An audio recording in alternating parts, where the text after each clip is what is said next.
ಈ ದಿನಾಚರಣೆ ದಿವಸ ನಮ್ಮ ಕರ್ನಾಟಕದಲ್ಲಿ ವಿಶೇಷ ಆಗಬೇಕು. ನಾವು ನೀವೆಲ್ಲರೂ ನೋಡ್ತಾ ಇದ್ದೇವೆ, ದೇಶದಲ್ಲಿ ಕಳೆದ ಚುನಾವಣೆ ಮೂಲಕ ಪ್ರಜಾಪ್ರಭುತ್ವವನ್ನು ಗಟ್ಟಿಗೊಳಿಸತಕ್ಕಂಥ ಒಂದು ದೊಡ್ಡ ಪ್ರಕ್ರಿಯೆ ನಮ್ಮ ರಾಷ್ಟ್ರದಲ್ಲಿ ನಡೆಯಿತು. ಪ್ರಜಾಪ್ರಭುತ್ವವನ್ನು ಅಭದ್ರಗೊಳಿಸುವಂತಹ ಶಕ್ತಿಗಳು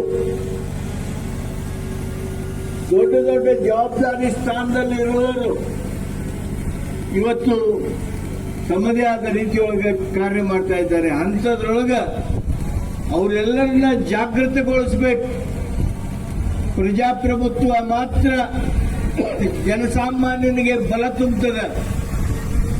ಆ ಪ್ರಜಾಪ್ರಭುತ್ವವನ್ನು ಬಲಗೊಳಿಸೋದ್ರ ಸಲುವಾಗಿ ಸಾರ್ವಜನಿಕರಲ್ಲಿ ಪ್ರಜಾಪ್ರಭುತ್ವದ ಬಗ್ಗೆ ವಿಶೇಷ ಜಾಗೃತಿ ಮೂಡಿಸುವುದರ ಸಲುವಾಗಿ ಇವತ್ತು ಈ ಮಾನವ ಸರಪಳಿಯನ್ನ ಮಾಡ್ತಕ್ಕಂಥ ಒಂದು ದೊಡ್ಡ ಕೆಲಸವನ್ನ ನಮ್ಮ ಸರ್ಕಾರ ಮಾಡ್ತಾ ಇದೆ. ಅಂಬೇಡ್ಕರ್ ಅವರು ಏನು ಸಂವಿಧಾನವನ್ನು ಕೊಟ್ಟಿದ್ದಾರೆ, ಆ ಸಂವಿಧಾನದ ಮೂಲಕ ನಮ್ಮ ಪ್ರಜಾಪ್ರಭುತ್ವವನ್ನು ನಾವು ಗಟ್ಟಿಗೊಳಿಸಬೇಕು, ಸುಗಮವಾಗಿ ನಡೆಸಿಕೊಂಡು ಹೋಗಬೇಕು.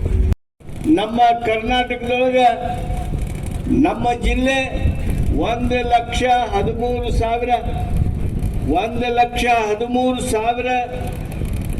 ರಿಜಿಸ್ಟ್ರೇಷನ್ ಮಾಡಿದ್ದೇವೆ ನಾವು.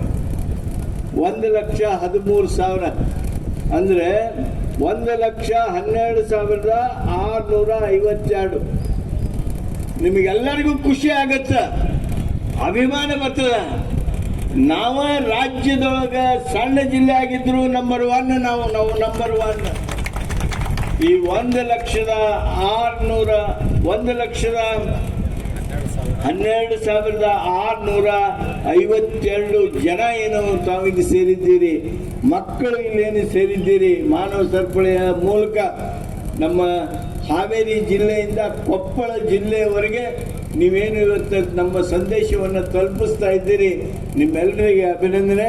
ಈ ಕೆಲಸ ಆಗೋದಕ್ಕೆ ನಮ್ಮ ಜಿಲ್ಲಾಧಿಕಾರಿಗಳಾಗಿರ್ತಕ್ಕಂಥ ಸನ್ಮಾನ್ಯ ಗೋವಿಂದ ರೆಡ್ಡಿ ಅವರು, ಪೊಲೀಸ್ ಅಧಿಕಾರಿಗಳಾಗಿರ್ತಕ್ಕಂಥ ಸಂಕದವರು, ADC ಅವರು, ತಹಶೀಲ್ದಾರರವರೆಗೆ ಏನು ಕೆಲಸ ಮಾಡಿದ್ದೀರಿ, ವಿಶೇಷವಾಗಿ ಎಜುಕೇಷನ್ ಡಿಪಾರ್ಟ್ಮೆಂಟ್ನ ಅಧಿಕಾರಿಗಳು, ಮಕ್ಕಳು, ನೀವೇನು ಈ ಸೇವೆ ಮಾಡಿದ್ದೀರಿ, ನೀವು ರಾಷ್ಟ್ರಕ್ಕಾಗಿ ಮಾಡಿರ್ತಕ್ಕಂಥ ಒಂದು ದೊಡ್ಡ ಸೇವೆ ಅಂತೇಳಿ ಪರಿಗಣಿಸಿ ಮತ್ತೊಮ್ಮೆ ನಿಮ್ಮೆಲ್ಲರಿಗೆ ಕೃತಜ್ಞತೆಯನ್ನು, ನಮಸ್ಕಾರಗಳನ್ನು ಹೇಳಿ ನನ್ನ ಮಾತನ್ನು ಮುಗಿಸ್ತೇನೆ.